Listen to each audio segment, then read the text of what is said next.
Dorothy May Hastings tenía 68 años cuando entendió, de una forma que no deja espacio para dudas, que una persona puede construir algo con sus propias manos, pagar cada detalle, pensar en cada rincón, y aún así ser tratada como si no perteneciera allí.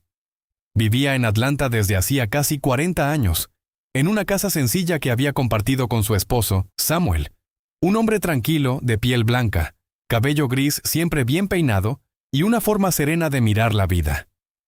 Dorothy también era blanca, de facciones suaves, cabello corto ya completamente canoso y manos marcadas por años de trabajo como enfermera. Durante más de 3 décadas había cuidado de otros en un hospital, turnos largos, noches en vela, días festivos que pasaban sin darse cuenta. Era de esas personas que no hacían ruido, pero que siempre estaban cuando alguien necesitaba algo. Después de que Samuel murió por un cáncer agresivo, el silencio en su vida no llegó de golpe. Fue instalándose poco a poco, en cientos, los espacios entre una rutina y otra, en las sillas vacías, en las conversaciones que ya no ocurrían. Y aún así, ella siguió adelante como siempre había hecho, ocupándose de lo que quedaba. Samuel había tenido un sueño simple, casi modesto, una casa junto a Lake Oconee, donde la familia pudiera reunirse sin prisa, donde los días no estuvieran marcados por relojes, sino por la luz entrando por la ventana. No hablaba mucho de eso cuando enfermó, pero hubo un momento, una tarde cualquiera en el hospital, en que mencionó que le gustaría dejar algo que mantuviera a todos unidos cuando él ya no estuviera.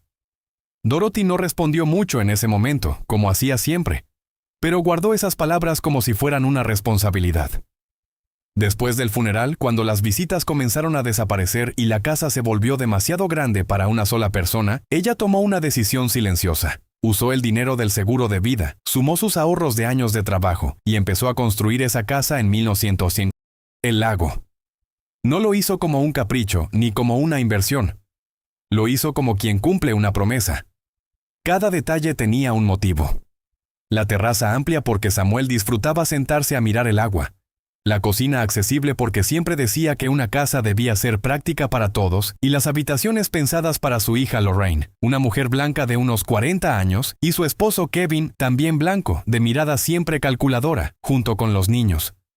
Dorothy creía, con una convicción tranquila, que ese lugar no sería solo una casa, sino el punto donde la familia seguiría siendo familia. Al principio todo pareció funcionar exactamente como Dorothy había imaginado.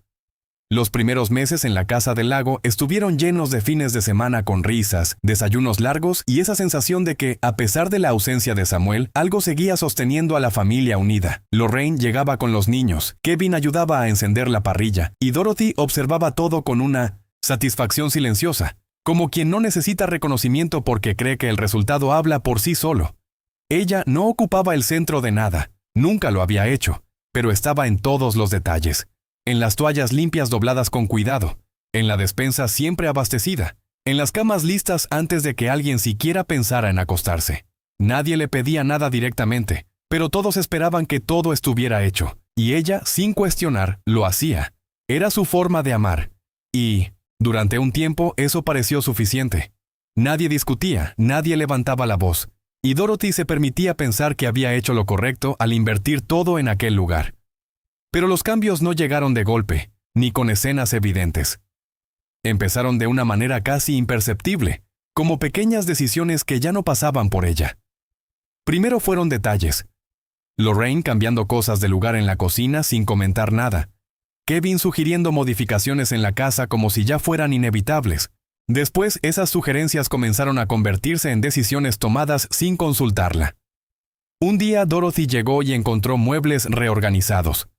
Otro día, la cerradura de una puerta había sido cambiada por seguridad, según Kevin explicó, sin que nadie le avisara antes. No era algo que se pudiera señalar fácilmente como un problema en ese momento, porque todo venía envuelto en una aparente normalidad. Pero Dorothy empezó a sentir algo que no sabía nombrar del todo. Una especie de desplazamiento, como si el espacio que había construido estuviera siendo ocupado de otra manera, una en la que ella ya no era necesaria. Aún así, no dijo nada, porque durante toda su vida había aprendido que incomodar a otros, incluso cuando dolía, no era una opción que considerara natural. Con el paso de las semanas, esa sensación dejó de ser algo difuso y empezó a volverse concreta, casi física. Dorothy ya no llegaba a la casa del lago con la misma tranquilidad de antes. Había momentos en los que dudaba incluso antes de abrir la puerta, como si necesitara prepararse para algo que no sabía exactamente qué era. Lorraine, que antes la abrazaba al llegar, ahora parecía siempre apurada, ocupada con los niños o con el teléfono. Kevin, por su parte, empezó a hablar de la casa como si fuera parte de sus propios planes, mencionando reformas, alquileres en temporada alta, incluso posibles ganancias, todo sin mirarla realmente cuando lo decía. No era agresivo, no levantaba la voz, pero había una seguridad en su forma de actuar que dejaba claro que ya no la veía como la dueña de ese lugar. Dorothy escuchaba, asentía en silencio y seguía haciendo lo de siempre. Preparar comida, limpiar, organizar. Pero por dentro algo empezaba a quebrarse, no de golpe, sino como una grieta que se va extendiendo sin hacer ruido. El día que todo cambió no empezó diferente a los demás. Dorothy salió temprano de Atlanta, manejando sola hacia el Lake Oconee, como había hecho tantas veces. Llevaba una bolsa con cosas que sabía que harían falta. Pan, frutas, algunos medicamentos básicos, porque siempre pensaba en lo que los otros podrían necesitar. El camino era el mismo, los árboles, las curvas, el reflejo del sol sobre el agua al acercarse. Pero cuando llegó, hubo un detalle pequeño que la detuvo antes incluso de bajar del coche. La sensación de que algo no estaba en su lugar. La casa estaba cerrada, algo normal, pero no había señales de que la esperaran. Caminó hasta la puerta principal, buscó sus llaves con ese gesto automático de quien nunca ha tenido motivos para dudar. Y fue en ese momento cuando se dio cuenta de que la cerradura ya no era la misma. Dorothy se quedó unos segundos mirando la puerta, sin intentar forzar nada, sin golpear, sin hacer ruido. No era el tipo de persona que reaccionaba de inmediato. Probó la llave una vez, con calma, como si tal vez fuera un error suyo, pero no encajaba. Volvió a intentarlo, esta vez con un poco más de presión, y ahí ya no hubo dudas. La cerradura había sido cambiada. No era una reparación improvisada, no era algo temporal. Era una decisión tomada sin ella. Se apartó un poco, miró alrededor como si buscara alguna explicación visible. Pero lo único que encontró fue la casa que ella había construido, completamente cerrada para ella. Sacó el teléfono y llamó a Lorraine. La llamada tardó en ser atendida. Cuando finalmente respondió, su voz sonaba distraída, casi incómoda, como si ya supiera por qué estaba llamando. La conversación fue breve, sin rodeos, y eso fue lo que más le dolió. No hubo disculpas reales, ni una explicación que intentara suavizar lo que estaba pasando. Lorraine dijo que habían cambiado las cerraduras por organización, que estaban intentando estructurar mejor el uso de la casa, que Kevin había hablado con un abogado sobre cómo manejar la propiedad para evitar confusiones en el futuro. No usó la palabra transferencia directamente, pero dejó claro que estaban considerando formalizar todo a nombre de ellos, como si fuera lo más lógico. Dorothy no discutió, no levantó la voz, no preguntó por qué no le habían avisado. Solo escuchó, en silencio, con el teléfono pegado al oído, mientras sentía algo que no era exactamente enojo ni tristeza, sino una mezcla pesada de ambos. Algo que le recorría el cuerpo despacio, como cuando uno se da cuenta de que ya no tiene lugar en un sitio que creía suyo. Dorothy no dijo nada más después de esa llamada. No insistió. No pidió explicaciones. Adicionales, no intentó convencer a nadie de nada. Se quedó unos minutos frente a la puerta, con las llaves todavía en la mano, como si su cuerpo no hubiera entendido del todo lo que acababa de pasar. Luego dio media vuelta, caminó despacio hasta el coche y se sentó sin arrancar. No lloró ahí. No era el tipo de persona que reaccionaba de forma inmediata. Pero había algo distinto en su forma de respirar, más pesada, más consciente. Se quedó mirando el lago a lo lejos. Ese mismo lago que había imaginado lleno de vida familiar, y por primera vez sintió que todo eso no le pertenecía de la manera en que había creído. No porque lo hubiera perdido legalmente todavía, sino porque emocionalmente ya la habían dejado fuera. Mientras estaba sentada dentro del coche, con las manos apoyadas sobre el volante, Dorothy tuvo un pensamiento que no había tenido nunca antes. No era una frase elaborada ni algo profundo, era más bien una sensación directa, casi incómoda, que había pasado años dando sin medir, sin cuestionar, sin poner límites, y que nadie en ningún momento se había detenido a pensar en lo que eso significaba para ella. Si alguien está leyendo esto ahora mismo y reconoce algo parecido en su propia vida, sería interesante saber desde dónde está leyendo, porque estas cosas pasan más de lo que parece, solo que casi nadie las dice en voz alta. Dorothy no pensó en eso como un mensaje para otros, pero era como si, por primera vez, se estuviera permitiendo mirar su propia historia, desde fuera. Y lo que veía no era solo una casa cerrada, era todo lo que había construido alrededor de personas que ya no la estaban incluyendo. Después de ese momento dentro del coche, Dorothy no volvió a intentar entrar en la casa. No golpeó la puerta, no buscó a un vecino, no hizo una segunda llamada, encendió el motor y se fue. El camino de regreso a Atlanta fue más largo de lo habitual, no por el tráfico ni por la distancia, sino porque su cabeza empezó a organizar cosas que durante años había dejado sueltas. Recordó cada decisión que había tomado sin pensar en sí misma, cada vez que priorizó a Lorraine, cada gasto que asumió sin esperar nada a cambio. No lo recordaba con rabia, sino con una claridad incómoda. Era como si, de repente, todo tuviera un orden que antes no tenía. Y en ese orden, por primera vez, ella no estaba en el centro de su propia vida. Eso fue lo que más le pesó, no la casa, no la cerradura, sino darse cuenta de que había llegado a ese punto sin darse cuenta. Esa misma tarde, ya en su casa en Atlanta, Dorothy hizo algo que no era típico en ella. No se sentó a esperar una llamada. No intentó retomar la conversación con Lorraine. No buscó consejo en nadie cercano. Fue directa a una carpeta donde guardaba documentos importantes, escrituras, seguros, registros de la construcción. Todo estaba ahí, organizado como siempre lo había hecho.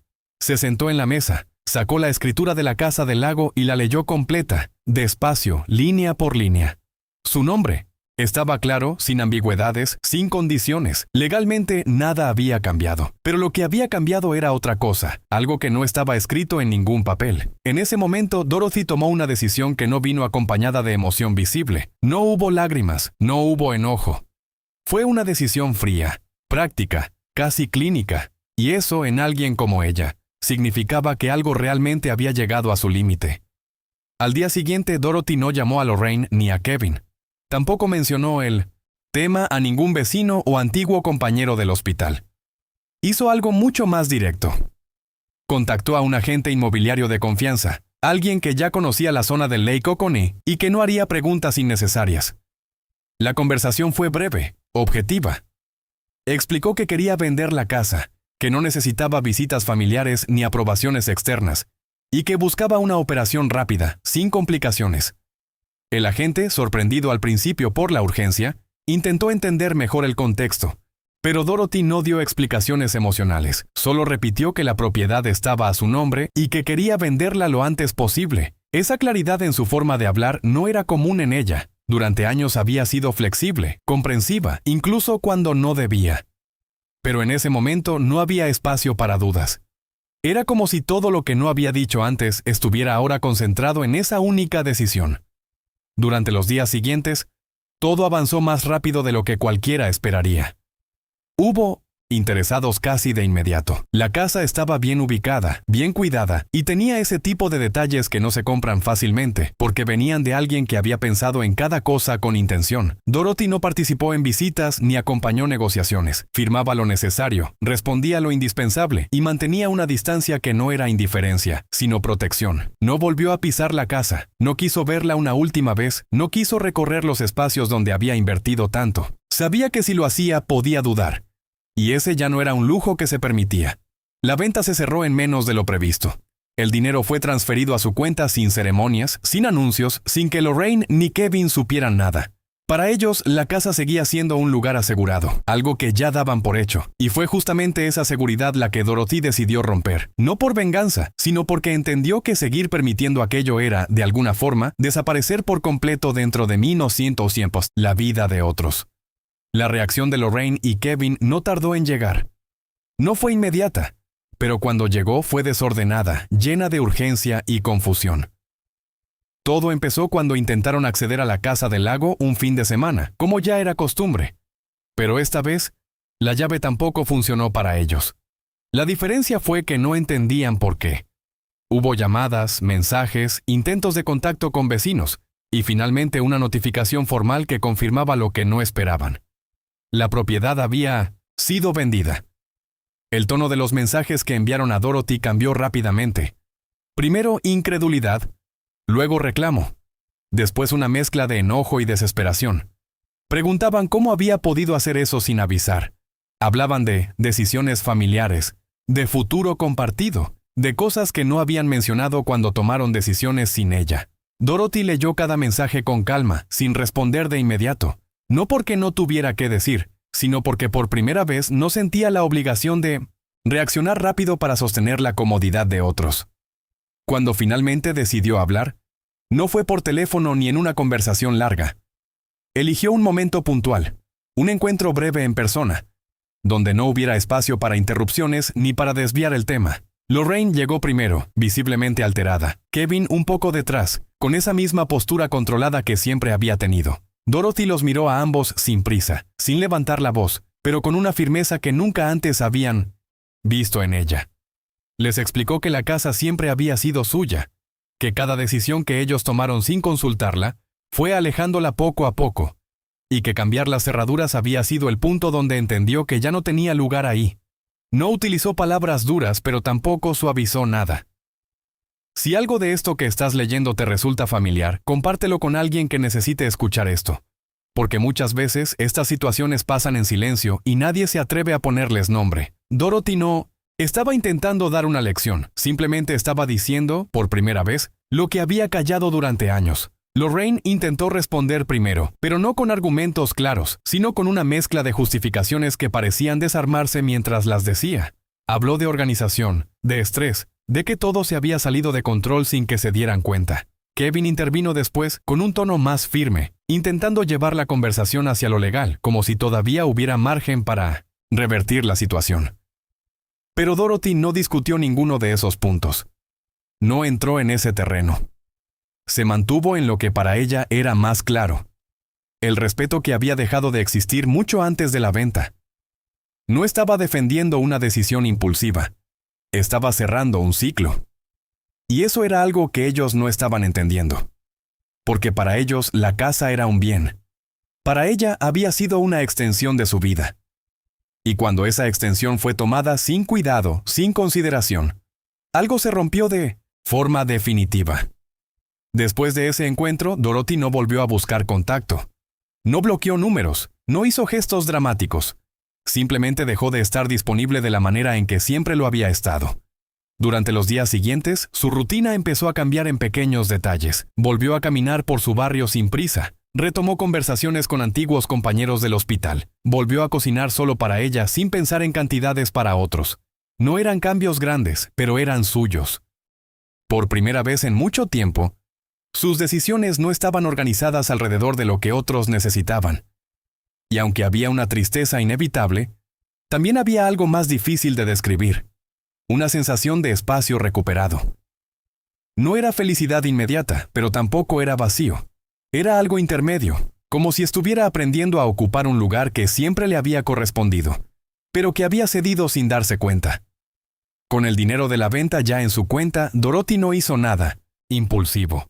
No cambió de casa, no compró nada grande, no intentó llenar el vacío con objetos. Durante varios días dejó ese dinero quieto, como si necesitara entender qué representaba realmente antes de decidir qué hacer con él, porque para ella no era solo una transacción. Era el resultado de cerrar una etapa que había construido con esfuerzo y que también había terminado de forma dolorosa. Fue en ese tiempo de silencio cuando empezó a recordar conversaciones del hospital, historias de mujeres que había atendido durante años, muchas de ellas mayores, solas, con historias de abandono que nunca contaban completas. Recordó rostros, nombres, situaciones que en su momento había escuchado como parte de su trabajo, pero que ahora cobraban otro sentido. Y poco a poco, sin anunciarlo a nadie, empezó a pensar en algo distinto, algo que no tuviera que ver con recuperar lo perdido, sino con redirigir lo que todavía tenía para dar. La idea no surgió como un plan estructurado desde el inicio. Fue más bien una suma de pequeñas decisiones. Primero contactó a una antigua colega que trabajaba con grupos de apoyo para mujeres mayores. Luego empezó a participar en algunas reuniones, al principio en silencio, observando, escuchando. No se presentó como alguien que había perdido una casa, ni como alguien que había sido excluida por su propia familia. Simplemente se sentó y escuchó. Y en esas historias que hablaban de hijos distantes, de decisiones tomadas sin ellas, de vidas que parecían haber sido vividas para otros, Dorothy encontró algo que no esperaba: reconocimiento. No era la única, no era un caso aislado, y eso no alivió el dolor, pero le dio una dirección. Fue ahí donde empezó a tomar forma una decisión más clara. Una que no tenía que ver con volver atrás ni con corregir lo que ya había pasado, sino con construir algo nuevo desde un lugar diferente al de antes. Fue en una de esas reuniones, escuchando a una mujer hablar de cómo había pasado años sintiéndose invisible dentro de su propia familia, que Dorothy entendió exactamente lo que quería hacer. No era algo grandioso ni una fundación con nombre, ni siquiera algo que necesitara reconocimiento público. Era algo más simple, pero profundamente intencional. Decidió usar parte del dinero para organizar una experiencia para ese grupo de mujeres. No como caridad, sino como una forma de devolverles algo que muchas de ellas habían perdido. Un espacio donde fueran vistas, escuchadas y tratadas con dignidad. Empezó a planear una pequeña serie de viajes cortos, encuentros fuera de la rutina, lugares tranquilos donde pudieran estar sin sentirse una carga para nadie. No lo anunció como un proyecto formal, simplemente empezó a hacerlo, paso a paso, con la misma atención al detalle que había puesto en la Casa del Lago, pero esta vez con un enfoque completamente distinto. El primer viaje no fue perfecto, y Dorothy no esperaba que lo fuera. Hubo pequeños imprevistos, ajustes de último momento, inseguridades naturales de quienes no estaban acostumbradas a salir de su entorno. Pero también hubo algo que no se podía planear. La forma en que esas mujeres empezaron a relajarse poco a poco, a hablar sin miedo, a reír sin sentirse fuera de lugar. Dorothy no ocupaba el centro de nada, como siempre, pero esta vez su presencia tenía otro sentido. No estaba sosteniendo la comodidad de otros en silencio.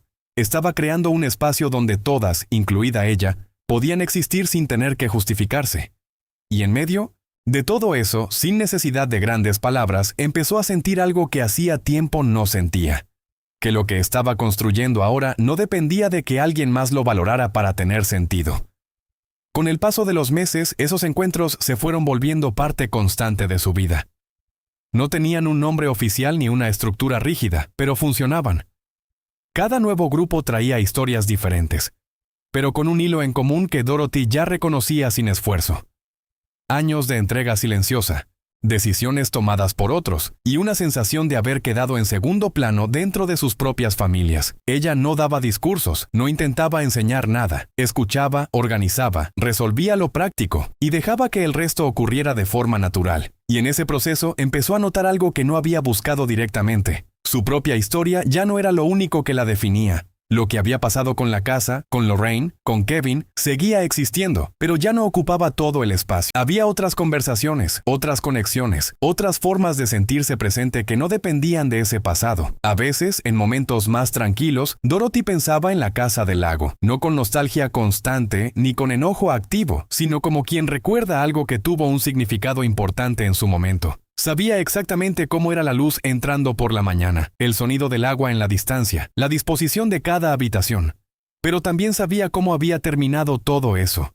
Y en sí, lugar de quedarse en lo que perdió, empezó a entender algo que antes no había considerado, que el valor de lo que construyó no estaba en la permanencia física, sino en la intención con la que lo hizo. La diferencia era que ahora esa intención no estaba puesta en sostener vínculos que no eran recíprocos, estaba dirigida hacia espacios donde sí había respuesta, donde su presencia no era asumida, sino reconocida, y eso, aunque no borraba lo anterior, cambiaba completamente la forma en que lo cargaba.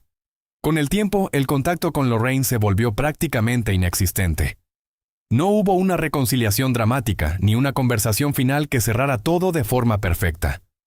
Hubo, en cambio, una distancia que se fue consolidando sin necesidad de acuerdos formales.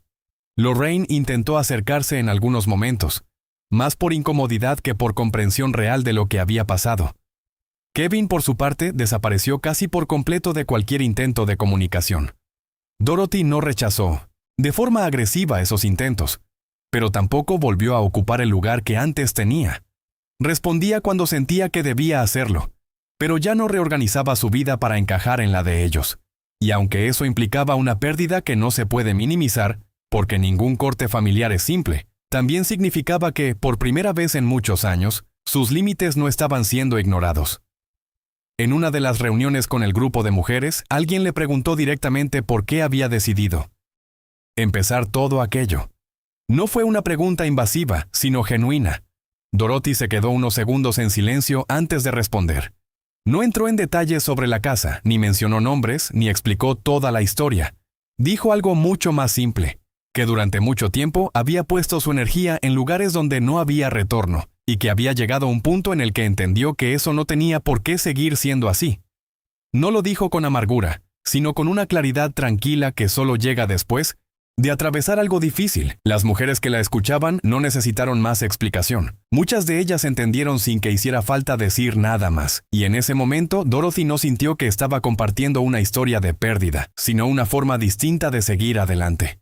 Con el tiempo, Dorothy dejó de contar los encuentros como algo nuevo, y empezó a verlos como parte de su vida, igual que en su momento lo habían sido los turnos en el hospital o las visitas familiares en la casa del lago. La diferencia era que ahora no había una expectativa silenciosa de sacrificio constante. Si algo no funcionaba, lo ajustaba. Si necesitaba descansar, descansaba. Y esa forma de organizar su vida, que para otros podría parecer básica, para ella era completamente nueva. Había pasado décadas funcionando en automático para los demás, y recién ahora estaba aprendiendo a incluirse en sus propias decisiones sin sentirse culpable por eso. No era un cambio rápido ni perfecto, pero era real, y eso era suficiente. Si alguien hubiera conocido a Dorothy años atrás, probablemente habría dicho que siempre había sido fuerte, pero la realidad era que su fuerza antes estaba enfocada en resistir, en sostener, en aguantar sin romperse. Ahora esa misma fuerza estaba dirigida a otra cosa, a elegir, a poner límites, a decidir dónde quedarse y dónde no.